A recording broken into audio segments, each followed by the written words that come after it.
All right, I'm trying it horizontal today. You're gonna have to bear with me as I try and get used to speaking into a different camera or different camera location. Just back from the gym, talking about the three needs of human beings, things that, or it was either needs or it was desires. We desire food, we desire sex, and we desire money. And it might have been needs, I'll have to clarify that. But all of those desires are actually what fuel the decisions that we make. This is what this guy was talking about. They fuel the decisions that we make. And he had actually just immediately prior to that distilled the secret to success in life, which falls in line with the science of getting rich, which is effectively do everything that you have to do when you have to do it. Not necessarily do everything that you want to do when you want to do it, do everything that you have to do when you have to do it. Now, when we get these three primal wants, this food, sex, and money, this is where we're thrown. This is where we start to have like the devil on your shoulder and the angel on your shoulder. He likened it to a horse with a rider, the horse being this kind of wild horse, this being the devil on your shoulder, and the rider being the angel. The more commonly known within Judaism as the Yetzer Hara, which is the evil inclination, and the Yetzer HaTov, which is the good inclination. And so the good inclination over here, the Yetzer HaTov, is like, okay, we got to do everything that we need to do, everything that God says that we're to do, all these, there's these tenets of life, and how do you figure those out? It's in the Torah. Those are what we have to do. Everything that we need to do, everything we have to do when we have to do it. That's what. And there are rules, and then you've got the Yetzer HaTov, the Yetzer Hara, which is, no, we've got these three primal wants. Let's do everything that we want to do when we want to do it. So this is that battle. This is the horse and the rider. You got the horse who's wanting to go wherever it wants to go. And then you've got the rider who can make really strategic and special use of that horse and that horse's strength as long as it's in control, as long as he's being the one, he or she is the one who is disciplined, as opposed to the horse, right? And this is that internal struggle. So why do we have these? Given that they are there, given that they kind of war against one another, and it is this battle internally of what you want to do compared to what you need to do. For instance, what I want to do, I grew up eating pork, bacon, lobster, crab. I also grew up poor in the middle of Nebraska, so it's not like I was eating that much lobster. But I did. I grew up eating about popcorn, shrimp. It was delicious. So what I want to do, I want to eat that food, right? What does the Torah say? What is what I have to do? I have to avoid that food, because it says that pork is one of the pigs are one of the unclean animals. And I know any Christian who's watching this is going to say, no, but it was okay because, Peter had that vision up on top of the roof. Like, read the text. It was more of a directive towards him as a Jew, and the food on the table. It's just so obvious. It was so obvious that it was not about food. It was about culture. It was about non-Jews. It was about the other people in the world. And that the gospel was made for them as well, and not just for Jews. Yeshua didn't just come for the Jews; it came for everybody. So read the text and read it in full. Okay, don't verse isolate. Anyway, this is so what do I have to do? I have to avoid that food because I was told to avoid it, and Yeshua said, not a stroke or a tittle. And here's the other thing, I'm getting way into the weeds here, but Yeshua said, not a stroke or a tittle will be eliminated from the Torah. Nothing will change from the Torah until heaven and earth completely falls away, okay? I'm driving on the ground and there's sky above, okay? So nothing's changed. Even if Peter had a vision Who cares? Is Peter the Messiah? No. All right.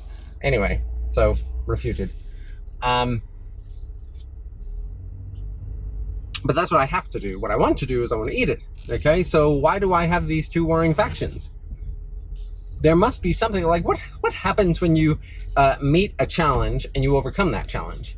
The only way to know what you're being challenged with is to know what is the challenge. A challenge is, you're not challenged when it's like, wow, look at that thing that I really want to do, but I can't possibly get it because I'm trying to achieve something that I want. No, like that's not the gig. You're only challenged when you want to do something and you know you shouldn't do it. If you have to do it, it's not a challenge, unless something that you want to do is contradictory to what you have to do, right? So this is where the challenge comes in. What happens when you meet a challenge and you overcome it? Feel pretty good. All of a sudden you feel a whole lot more prepared to meet the next challenge, You make it through a really, really tough financial period in your life. And let's say you've got heaps and heaps of bills, and right here, you've got the challenge of not going for more credit because you know that it's just going to get you into more trouble. And you properly plan out your cash flow, you plan out the whole season, and you overcome that challenge. You have not gone to go and get credit. You've not made your situation worse. You've actually scaled back all your expenses because what you wanted to do was to spend more. What you wanted to do is have a Merry Christmas. What you wanted to do is to keep spending in the way that you wanted to spend, but you scaled everything back and you overcame that challenge. And now springtime comes where it's time to plant, like literally springtime comes, where it's time to plant, and you're like, I overcame that challenge. I am so much better prepared now because I leaned into that challenge. What I wanted to do lost to what I needed to do. Okay, so you feel you are more equipped. And that's where I think the answer is. That's why I think we have these two warring factions. Yetzer HaTov and Yetzer Hara, the horse and the rider, are what we want to do and what we have to do. This is where these two meet, and what we have to do is ultimately what has to win in order for us to get better. You don't become a better person by giving in to your wants and your desires. You only become a better person by fulfilling obligations and by doing things that are hard. Do hard things. Like, that's a saying for a reason. Do hard things. So yeah, that's what I took in today. And the more you can recognize what's a want and a desire as opposed to what's a have to. If you don't know what you have to do, then you better figure that out. And there's a good place to start. First 5 books of the Bible: Genesis, Exodus, Leviticus, Numbers, and Deuteronomy. Just start reading through there. And if you're a Christian, then go to the New Testament. And I believe it's said in every single gospel, where Yeshua says, not a stroke, not a dot, not a tittle, not the smallest stroke from the Torah will be eliminated. That he didn't come to abrogate the Torah. He came to fulfill it completely. He came to fulfill it properly. And that it is still in effect until the world ends. Okay? So just clarify that. And when you want to say, yeah, but pork, yeah, but Peter, yeah, but pork, then you've got to remember Peter is not who the Messiah is. Yeshua is. And so you can't allow Peter to overrule Yeshua.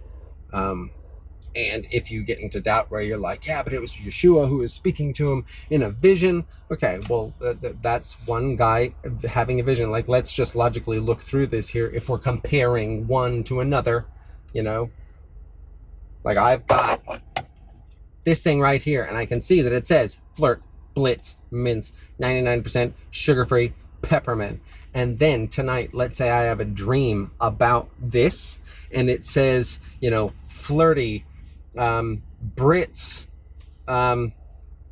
chewy mints, 50% sugar-free, spearmint.